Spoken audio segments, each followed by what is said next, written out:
यदर्चा भावेन प्रमुदित मनादरे दुर्या क्षणादासित स्वर्गे गुण गण समता सुख निधि लभन्ते तद्भक्त्या शिव सुख समाजं चिमुतता महावीर स्वामी नयन पथगामी भवतु मे महावीर स्वामी नयन पथगामी भवतु मे महावीर स्वामी नयन पथगामी भवतु मे गुरुवाह पंतनो नित्यं ज्ञान दर्शन नायिका चारित्राणं गंभीरा मोक्षे मार्ग उपदेशिका पंच परमेश्वर भगवान की एक राधिनाथ भगवान की अंतिम शासनपति भगवान महावीर स्वामी की आचार्य श्री कुंद कुंद भगवंत की आचार्य श्री विमल सागर जी महाराज की आचार्य गुरुदेव सनमती सागर जी महाराज की 3 काम 9 करोड़ मुनि राजों की द्वादशांगिनी माता की परम पूज्य आचार्य गुरुदेव 108 श्री सुंदर सागर जी महामुनि राज जी की समस्त आचार्य संघ की भव्य आत्माओं अंतिम तीर्थेश भगवान महावीर हमारे अंतिम शासनपति हैं। भगवान महावीर जिनकी वीतराग देशना इस पंचम काल में भी हमें सुनाई देती है। ये वो वीतराग वाणी है जो कभी भगवान महावीर ने विपोलाचल पर्वत पर कही थी। और ये सुनिश्चित है जो सर्वज्ञ होते हैं, जो वीतरागी होते हैं, उन्हीं की वाणी जन जन का कल्याण करने वाली होती है। इसलिए हमारे जैन शासन में भगवान की परिभाषा देते समय कल भी चर्चा की थी कि भगवान तो सबका होता है। भगवान किसी एक दो का नहीं होता है। भगवान जो है वो सबका होता है। जो वस्तु सबकी होती है वो सबके लिए हितकारी होती है। जैसे गंगा का पानी सबके लिए हितकारी है, वैसे ही वीतरागी भगवान की वाणी भी सबके लिए हितकारी होती है। कोई सा भी काल हो, किसी भी काल की बात हो, जब जब भी वीतराग वाणी सुनोगे, मैंने विशेषण दिया वीतराग, विशेषण का दिया है वीतराग। इससे ये लागू होता है, इससे ये सिद्ध होता है कि हमारे भगवान की वाणी या हमारा भगवान रागी द्वेषी मोही नहीं है। इसलिए वीतरागी विशेषण दिया है। और ये विशेषण अपने आप में कह रहा है कि भगवान तो एक ही होता है। भगवान तो एक ही होता है और वो भगवान किसी के साथ में भेदभाव, और जो भगवान भेदभाव करेगा, जो भगवान राग देश करेगा, वो कभी भी भगवान कहलाने के लायक। आपके घर में सोने का पात्र है, आपके घर में सोने का पात्र है और पड़ोसी के घर में एक पीतल का पात्र है। दोनों का रंग, एक का पीला एक का हरा, दोनों के पात्र का रंग एक ही है।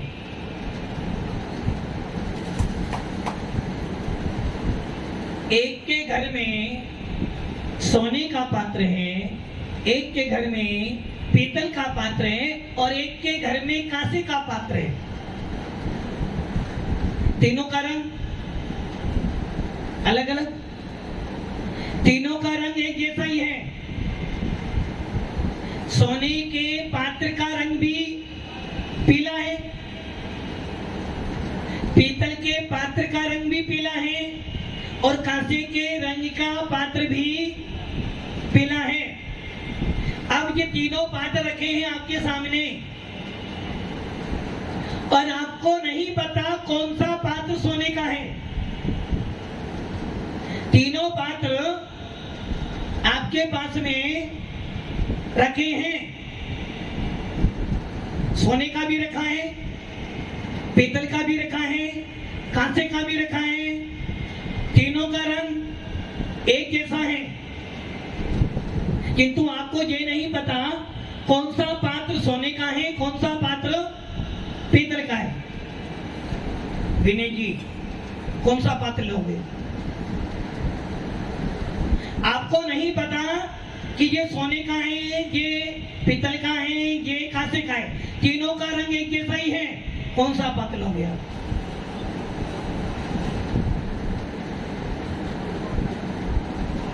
वो कह रहे मैं तो सोने का ही लूंगा, किंतु तुम्हें पता ही नहीं रंग तो तीनों का जैसा ही है। ऐसा कौन कि केकड़ी वाले सोने का ले जाएं और कोठरी वाले पीतल का ले जाएं? ऐसा तो हो नहीं सकता। कौन सा पात्र लोगे? हर व्यक्ति सोने का पात्र लेने का पसंद करेगा, किंतु आपको सोने का पता ही नहीं, तीनों के रंग एक जैसे हैं, तो क्या करोगे?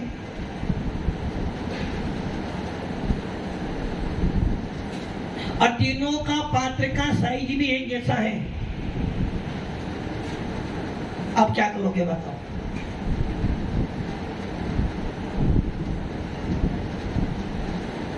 और वहां परीक्षा करने के लिए आपके पास कोई वस्तु नहीं है।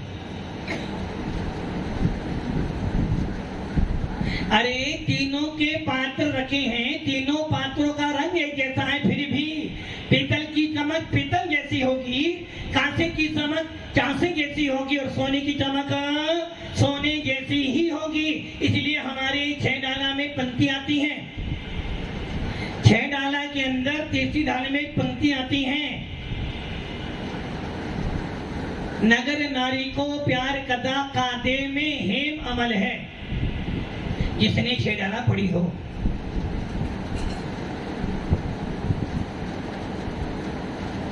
स्वाध्याय करने का समय नहीं, किंतु नोट गिनने का समय जरूर है।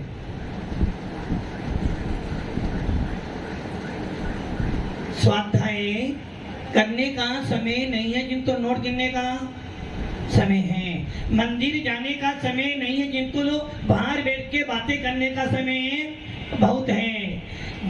गुरुओं की वाणी सुनने का समय नहीं, किंतु न्यूज़पेपर पढ़ने का समय पर्याप्त है। 6 डाला की वो पंक्ति कह रही है, नगर नारी को प्यार कदा कादे में हेम अमल है। सोना कीचड़ में गिर जाए तो भी कीचड़ बन जाएगा, नहीं बनेगा। यदि सोना कीचड़ में गिर जाए तो कीचड़ वाला हो जाएगा, नहीं होगा। यदि पेन कीचड़ में गिर जाए तो कीचड़ पेन जैसी हो जाएगी, नहीं होगी। यदि सोना कीचड़ में गिर जाए तो कीचड़ भी सोने जैसी हो जाएगी। आपका सोना कीचड़ में गिर गया था, सोना बड़ा था, अब उस सोने में थोड़ी सी कीचड़ लग गई और वो कीचड़ अब छूट नहीं रही।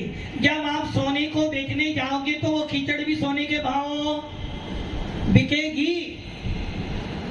जो कि अब जिस प्रकार यदि आधा किलो सोने में थोड़ी सी चांदी मिल जाए तो वो चांदी भी सोने के भाव में चली जाती है, वैसे ही 3 प्रकार का पात्र रखा था।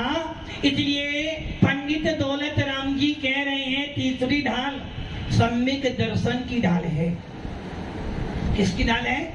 सम्यक दर्शन की ढाल। और बिना सम्यक दर्शन प्राप्त किए तेरा मोक्ष मार्ग शुरू नहीं हो सकता, और जब तक तेरा मोक्ष मार्ग शुरू नहीं होगा तो जैन कहलाने का अधिकारी नहीं हो सकता। यदि तुझे भगवान बनना है, यदि तुझे आत्मा से परमात्मा बनना है, यदि तुझे जिन शासन मिला है तो तेरा लक्ष्य क्या होना चाहिए? क्या लक्ष्य तुम्हारा?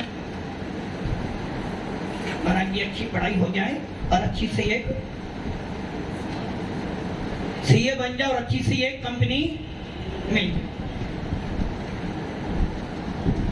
अच्छी पढ़ाई कर लूं और अच्छी है, अपने पैरों पर, अभी दूसरों के पैरों पे खड़े हो। आपका लक्ष्य क्या है? अच्छी दुकान चले, अच्छा पैसा आ जाए और मेरा समाज में, गांव में नाम, ये लक्ष्य है। बेटे को सीए बनाना, बेटे को डॉक्टर बनाना, बेटे को इंजीनियर बनाना, ये लक्ष्य तो है, किंतु अपने बेटे को मुनि बनाना, अपने बेटे को त्यागी व्रती बनाना, संतो जी, अपने बेटे को मुनि बनाना, अपने बेटे को त्यागी व्रती बनाना, ये लक्ष्य बहुत कम माता पिताओं का होता है। और ये लक्ष्य भी दुख का कारण है कि मेरा बेटा महाराज बन जाए। अरे बेटा महाराज बने ना बने, मैं महाराज बन जाऊं, ये लक्ष्य आपका है कभी? हम माता जी बन जा रहे हैं महाराज जी, हमारे भाग्य में क्या? महाराज बन जाओ। अरे महाराज हमारा भी पुण्य कर्म का होते, कहा भी तुम्हारा पाप कर्म चल रहा है। पंडित दौलत राम जी ने अपनी 6 ढाला की, तीसरी ढाल के अंतिम छंद में 2 पंक्तियां लिखी हैं। दोले समझ सुन चेत सियाने, काल वर्ता मत खोवे, जे नर भव फिर मिलन कठिन है, जो सब मित्र नहीं। क्या कह रहे हैं?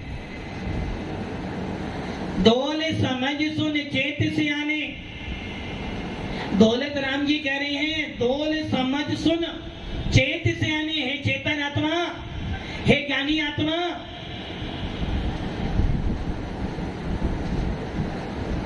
अपने उपयोग को भी इधर उधर भड़काओगे तो कोई फायदा नहीं है स्वाध्याय सुनने का। यदि प्रवचन सभा में आकर भी आपका उपयोग इधर उधर मात्र समझना, आप गुरु वाणी सुनकर, वीतराग वाणी सुनकर भी कर्मों का आश्रय कर रहे हो, जबकि आपको करना क्या था? जिनेंद्र देव का दर्शन भेद विज्ञान की प्राप्ति के लिए होता है, जिनवाणी का अध्ययन समीचीन ज्ञान को प्राप्त करने के लिए होता है, और दिगंबर मुनि का अवलोकन आत्मा से भगवान बनने के लिए होता है। और इतना सब होने के बाद भी यदि तेरा ध्यान इधर उधर भागेगा तो कुछ मिलने वाला। खाना खाने बैठे हो, क्या खाने बैठे हो? विनय भैया क्या खा रहे हो? खाना खा रहे हो, और खाना खाते खाते मुंह में गुलाब जामुन भी है। इतने में ही बाहर से कोई आ गया और तुमने अपना ध्यान वहां लगा दिया तो क्या गलती हो जाएगी? गुलाब जामुन खाने का आनंद नहीं आने वाला। उसी प्रकार जिन पलों में, जिन घड़ियों में, जिस वाणी से आप सम्यक दर्शन की प्राप्ति कर सकते थे, यदि उसी समय तेरा उपयोग भटक गया तो तुम मिथ्या का भी सेवन कर सकता है। इसलिए जब कभी भी जिनेंद्र देव के दर्शन करो, जब कभी भी जिन वाणी सुनो, उपदेश सुनो, तो ये ध्यान रखना, अपना उपयोग अपने अंदर लगाना और ये चिंतन करना कि हे आत्मन, ये मेरा 1 घंटा, कितने घंटे? मेरा ये 1 घंटा दुकान पे चलता तो मैं लाखों रुपए कमा लेता। यदि मेरा ये 1 घंटा घर में चलता तो मैं अच्छे से खाना बना लेती और सब परिवार कहते बहुत अच्छी। यदि मैं 1 घंटा पढ़ाई करती तो मुझे 2 सवाल अच्छी तरह से याद हो जाते। किंतु मैंने क्या किया? 1 घंटा उपदेश सुनने गई। अरे वो 1 घंटा यदि मैं उपदेश सुनूंगी तो मेरी आत्मा में से राग देश हट जाएगा, और यदि राग देश हट गया तो मुझे ना कोई सीए की पढ़ाई करनी और ना कोई मुझे इंजीनियर बनना, मुझे केवल ज्ञान की प्राप्ति हो जाएगी। दौलत राम जी क्या कह रहे थे? दोल समझ सुन चेत सियाने, काले बता मत खोवे, ये नर भव फिर मिलन कठिन है, जो सम्मित्र नहीं होते। चेत सियाने, चेत मैंने चेतन आत्मा। कौन हो? आत्मा हो? ला के दिखाओ। मोबाइल का है, माइक का है, तुम कहाँ हो? तुम कहाँ हो? पंडाल में तुम हो। यदि तुम पंडाल में हो तो आत्मा कहाँ है? भव्य आत्माओं, आपको हर चीज का पता है, घर कहाँ है, दुकान कहाँ है, पत्नी कहाँ है, बच्चे कहाँ है, हरे हरे नोट कहाँ रखे सब पता है, किंतु अपने आप का पता मैं कहाँ हूं। इसलिए दौलत राम कह रहे हैं चेत सियाने, हे चेतन, हे ज्ञानी, चेत सियाने। सियाने मैंने बड़ा सियाना है। सियाना मतलब, सियाना मतलब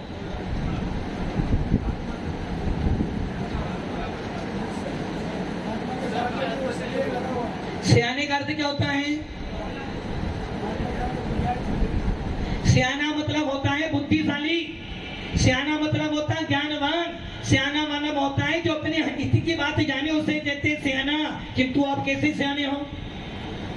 आप ऐसे सियाने हो कि जीवन भर निकल जाता है पर की सेवा करते करते कभी एक बार भी अपने आप का विचार नहीं। परिवार का पालन करते करते, गृहस्थी के काम करते करते मर जाते हो, किंतु फिर भी अपनी आत्मा की याद अभी के हम सियाने हैं। सियाने का मतलब होता है बुद्धिशाली ज्ञानी। वो क्या करता है? दौले समझ सुन चेत सियाने काले बता मत खोरे। आप कहां खो रहे हो? यहाँ पंडित जी, और पंडित जी छोड़ो, हमारे आचार्य कुंदकुंद स्वामी भी कह रहे हैं कि हे आत्मन, पर का हित करना छोड़ दे, पर की चिंता करना छोड़ दे, निज की अंदर रमना शुरू कर दे। जब जब भी पर में जाएगा, जब जब भी पर में जाएगा आकुलता होगी, जब जब भी पर को देखेगा निज चेतन को खो देगा, और जब जब भी पर में जाएगा राग या द्वेष करेगा। एक बार निज में आ जाए, पर में जाएगा आकुलता होगी, और जब आकुलता होगी तो कसाए बढ़ेगी, और जब कसाई बढ़ेगी तो कर्मों का असर होगा, और जब कर्मों का असर होगा तो संसार में परिभ्रमण करेगा। और गुण स्थान तेरा पहला क्या करना? पर की चिंता। महाराज अभी तो छोड़ नहीं सकते, अभी तो हमने पर इतना बांध लिया, इतना बांध लिया है कि यदि 7 भव भी ले लें तो पर की चिंता। किंतु ये ध्यान रखना, पंडित जी ने जो लाइन लिखी है समझ लेना, चेत सियाने, हे बुद्धिशाली है ज्ञानी, काल को व्यर्थ मत गवा, क्योंकि ये काल बीत गया, ये नर भव फिर मिलन कठिन है। कौन सा भव? कौन सा भव? क्या बनना है? सीए बनना। तुम्हें क्या बनना है? जो पापा बोलेंगे वो बन जाऊंगे। मतलब कि हमारी लाइफ पापा सेट करेंगे। तुम्हें क्या करना है? बिजनेस करना हमारा, और बच्चों को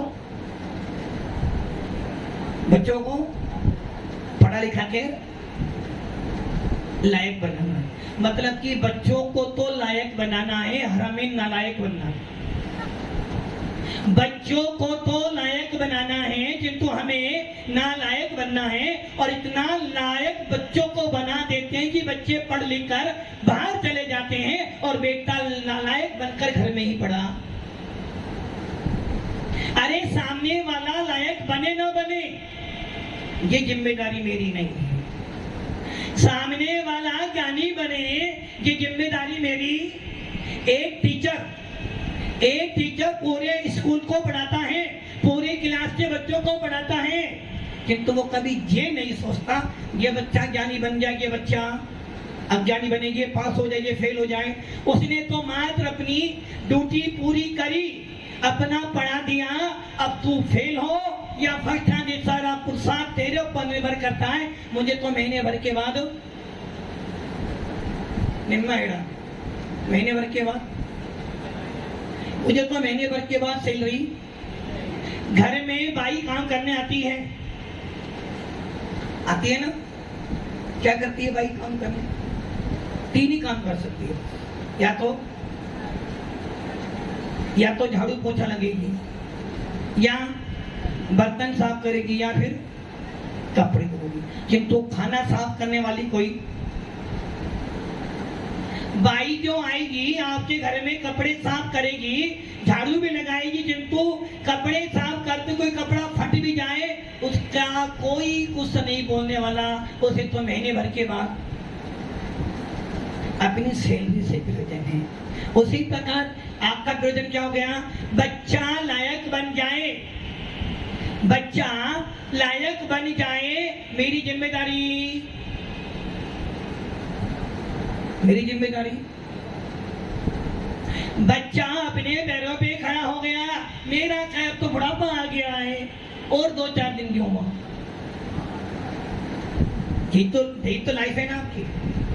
क्या लाइफ है? यही लाइफ है बच्चों के लिए जी। पहले जब बचपन थे तो बचपन में 6 ढाला का वो छंद याद कर लो।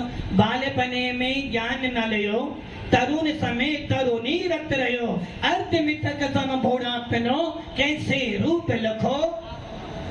बचपन खेल कूद में बीता, जवानी नींद भर सोया, बुढ़ापा देख देख कर।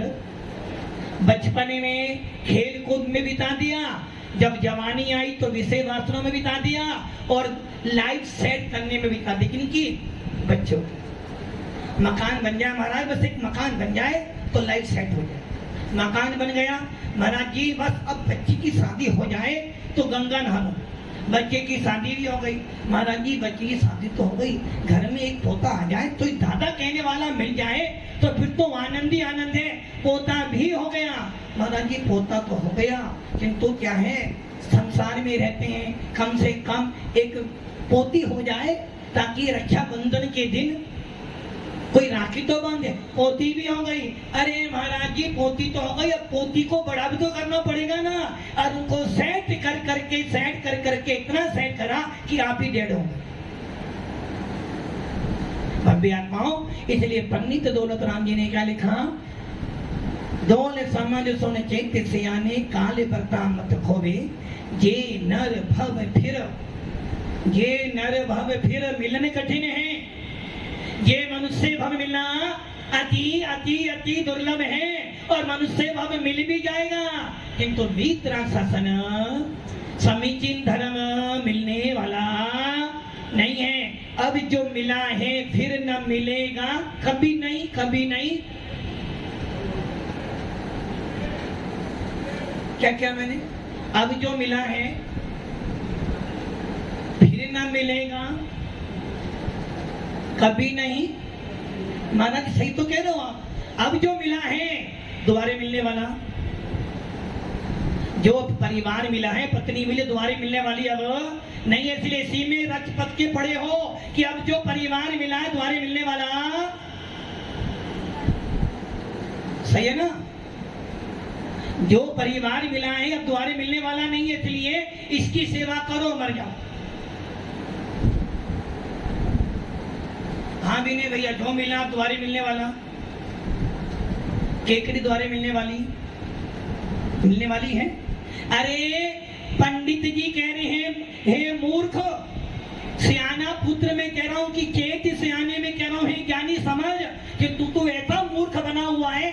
मैंने कहा अब जो मिला है फिर ना मिलेगा, कभी नहीं, कभी नहीं। अब तू कहता है परिवार धन संपत्ति जो मिली है दोबारा मिलने वाली नहीं, इसलिए जो मिला है खाओ पियो और ऐसे करो। भव्य आत्माओं, पंडित जी की बात समझो, आचार्य कुंद की बात समझो। जिनेन्द्र देव कह रहे हैं भैया, जिन शासन तुझे मिल गया है, बड़े भाग्य से मिल गया है, अति पुण्य कर्म से मिल गया है, और यदि अब की बार भी चूक हो गई, यदि अब की बार भी तूने पासा फेंका और अटक गया, तो समझना तेरे अनंत भव बढ़ जाएंगे। और यदि अब की बार तूने भगवान को देख लिया, यदि अब की बार तूने भेद विज्ञान प्राप्त कर लिया, और यदि अब की बार तू मुनि बन गया, यदि अब की बार तूने रत्नत्रय धारण कर लिया, तो तेरे अनंत भाव अपने आप सुधर जाएंगे। चिंता करते हो भविष्य कैसा होगा, महाराज जी ना पता आगे कैसा होगा।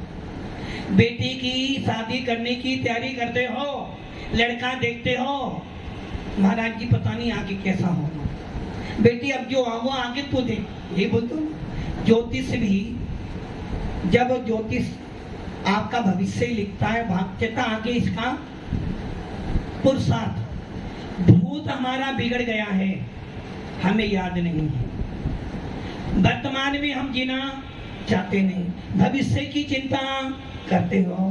क्या मिला आपको? इसलिए आचार्य कुंतन स्वामी कहते हैं, भैया तेरा एक वर्तमान, भूत मेरा क्या था मैं नहीं जानता। भगवान महावीर का भूत शेर की पर्याय में था।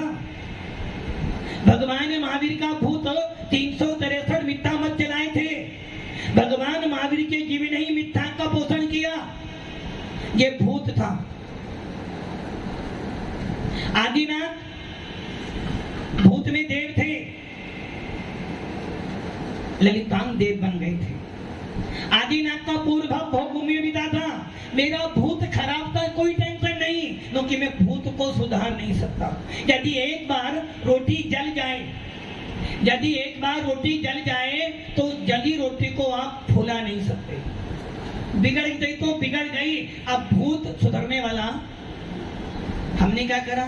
भविष्य को सोच खोद कर अपना वर्तमान भी खराब कर दिया। यदि एक पेपर खराब हो जाए, सीए के पेपर देने गए और पहला पेपर खराब हो जाए, तो अब वो पेपर तो अब सुधरने वाला क्या करा? अब क्या होगा, अब क्या होगा, अब तो कुछ हो ही नहीं सकता, दूसरा पेपर भी तुम्हारा खराब। उसी प्रकार आचार्य कह रहे भूत हमारा बिगड़ गया, कोई टेंशन नहीं, भूत को सुधारने के लिए मेरे पास अब कोई रास्ता नहीं। मेरा भविष्य कैसा होगा ये टेंशन मुझे नहीं करनी। यदि मैं वर्तमान को सुधार लूंगा तो मेरा भूत भी सुधर जाएगा और भविष्य भी मेरा उज्जवल होगा। महावीर के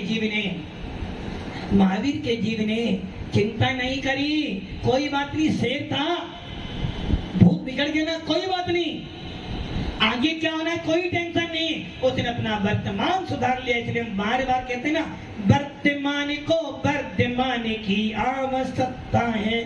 महावीर ने वर्तमान सुधारा तो भूत भी सुधर गया और भविष्य में भगवान बनकर विराजमान। हमें क्या करना? इसलिए प्रत्येक मुमुक्षु को, प्रत्येक आत्मा को भगवान बनने के लिए रत्नत्रय धारण करना चाहिए। जिन शासन मिला है, वीतराग धर्म मिला है, समीचीन धर्म मिला है, और ऐसे समीचीन धर्म को पाकर यदि मोक्ष मार्ग पे नहीं बढ़ पाए तो तेरा मनुष्य पाना व्यर्थ है। 3 पात्र थे। कितने पात्र थे? तीनों का रंग, तीनों का साइज एक जैसा, चमक चमक चमक। एक चांदी की पायल है, एक पीतल की पायल है और एक सोने की पायल है। तीनों की चमक में अंतर। वैसे ही वो तीनों पात्रों की चमक में अंतर है। जो ज्यादा चमक, जो हल्का हल्का था वो कांसा था, जो थोड़ा सा भारी था वो पीतल था, और जो प्योर गोल्ड था ना हल्का था ना भारी था, तो सिर्फ चमक ऐसी थी वो अलग ही दिखाई दे रहा था। वैसे ही सारे भगवान हैं, कोई लाल है, कोई पीला है, कोई सफेद है, सारे भगवान बैठे हैं। कोई रागी है, कोई द्वेषी है, कोई मोही है, किंतु वीतरागी की चमक तो अलग से ही दिखाई देती है। कितने ही मंदिर चले जाना, कितने ही देवी देवता को पूजे ना, किंतु जब एक बार वीतराग मुद्रा को देते हो तो लगता है कि इसके आगे अब कहीं जाने की जरूरत, पूरे विश्व में घूम लेना। किंतु जो आनंद जिन शासन में आता है, जो आनंद भगवान महावीर के शासन में आता है, वो आनंद कहीं और आने वाला नहीं। इसलिए चमक तो वीतरागी में ही पाई जाती है। भले दिगंबर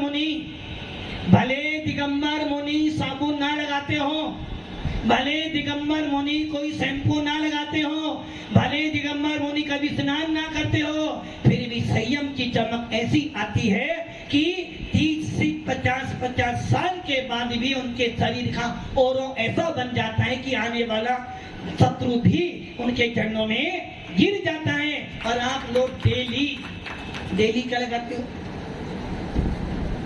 नहीं, साबुन हो तो छोटी मोटी चीजें, दियो क्या लगाते हो? बाहर जाना है तो महक आनी चाहिए, महक। और यदि ज्यादा लगा लो तो सामने वाला नाक भी बंद कर लेता, बदबू आ रही है। अब आप ये सोच लो, डेली स्नान करते हो, डेली नहाते हो, फिर भी चमक आती नहीं है। और एक दिगंबर मुनि कभी स्नान नहीं करता, फिर भी उसकी चमक कभी जाती नहीं है। ऐसा है वीतराग शासन। इसलिए भव्य आत्माओं, आपको समीचीन धर्म मिला है, सच्चा धर्म मिला है। सारे भगवान देख लेना, किंतु फिर भी चमक तो वीतरागी नहीं मिलेगी। इसलिए हमारे आचार्य ने लिखा, जो वीतरागी हैं, जो सर्वज्ञ हैं, जो हितोपदेशी हैं, वो ही तेरा भगवान है। और ऐसा भगवान सब जीवों का कल्याण करने वाला है, जो कि दिगंबर भगवान वीतरागी भगवान के लिए अमीर हो या गरीब हो, छोटा हो या मोटा हो, सबके सब एक समान है। इसलिए हमारे यहाँ सूत्र दिया है, जियो और हम क्या करते हैं? सूत्र क्या है? जियो और हमने क्या किया? जियो और जीने दो, कर भला, कर भला, कर भला, कर बुरा। हमने क्या कर लिया? अपना भला हो, सामने वाले का बुरा हो तो होता रहे। कर भला, अरे महाराज जी भला करो तो बुरा होता है, इसलिए बुरा करो तो भला होता है। आपकी आदत क्या बन गई? अपना काम बनता।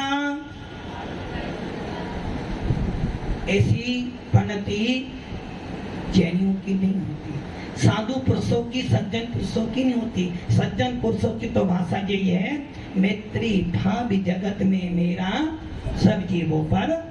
इसलिए भव्य आत्माओं, मनुष्य भव मिला है, जिन शासन मिला है। और इस जिन शासन का सार यही है कि यदि अपनी आत्मा का हित करना चाहता है, यदि अपने आप को भगवान बनाना चाहता है, तो क्या करना? रत्नत्रय धारण कर लेना। यदि एक बार तूने रत्नत्रय धारण कर लिया और यदि तेरा समाधि वरण हो गया अच्छी तरह से, तो समझना अनंत भव तेरे अपने आप सुधर जाएंगे। इसलिए प्रत्येक आत्मा को, प्रत्येक मोक्ष को इस बात का चिंतन करने की है कि हे आत्मन, वो जिनका वाय जब मैं भी देखा को, वो दिन कब आए जब मैं भी मुनि बन जाऊं। और जब मुनि बन जाऊं तो एक ही लक्ष्य है कि बस साधना अच्छी तरह हो और अंत में समाधि मरण हो जाए। एक बार किया गया विवेक पूर्वक समाधि मरण, एक बार किया गया निर्विकल्प समाधि मरण, अनंत अनंत अनंत भवों के कर्मों की निजरा कर देता है। इसलिए भव्य आत्माओं, इस महापर्व में अष्टानी का महापर्व, अष्टानी का महापर्व, जिसमें मैना सुंदरी विख्यात हुई। और मैना सुंदरी ने क्या किया था? मात्र कुछ नहीं किया था, उसने मात्र क्या किया था? कर भला होगा भला। उसने मात्र अनंत सिद्ध साधु आचार्य उपाध्याय पंच परमेष्ठी पे श्रद्धा रखी। उसने मात्र सामने वाले को दोषी नहीं बनाया। पिता ने क्या किया वो जाने, पिता ने क्या किया वो जाने, बहन ने क्या किया वो जाने, सासू ने क्या किया वो जाने, किंतु मैंने क्या किया मैं जानू। अपनी निंदा करती थी बार बार, किसके सामने? जिनेंद्र देव के सामने बार बार निंदा करते कि हे भगवान, ना जाने कौन से अशुभ कर्म का उदय आया है जो मुझे रोगी पति मिला है। किंतु मैं ये जानती हूँ, मैं ये भी जानती हूँ, यदि मेरा रोगी पति कामदेव बनेगा तो जिन शासन से ही बनेगा, और यदि मेरा पति जीवित भी होगा तो जिन शासन से ही होगा, अन्य किसी संप्रदाय या धर्म से। इसलिए मैना ने क्या किया था? मात्र अपने भावों को सुधारा, मुनि चरणों में गई और मुनि से उपाय पूछा और उपाय पूछ कर मात्र क्या किया, भावों में थोड़ा तो सुधार कीजिए, भावों में थोड़ा तो सुधार कीजिए, थोड़ा थोड़ा प्रभु जी का ध्यान कीजिए। उस मैना ने भाव निर्मल किए और जब भाव निर्मल किए तो कोड़ीपति भी कामदेव जैसा बन गया। इसलिए भव्य आत्माओं, भावों को सुधारो, परिणामों को निर्मल करो, सब भला हो जाएगा। ओम नमः शिवाय।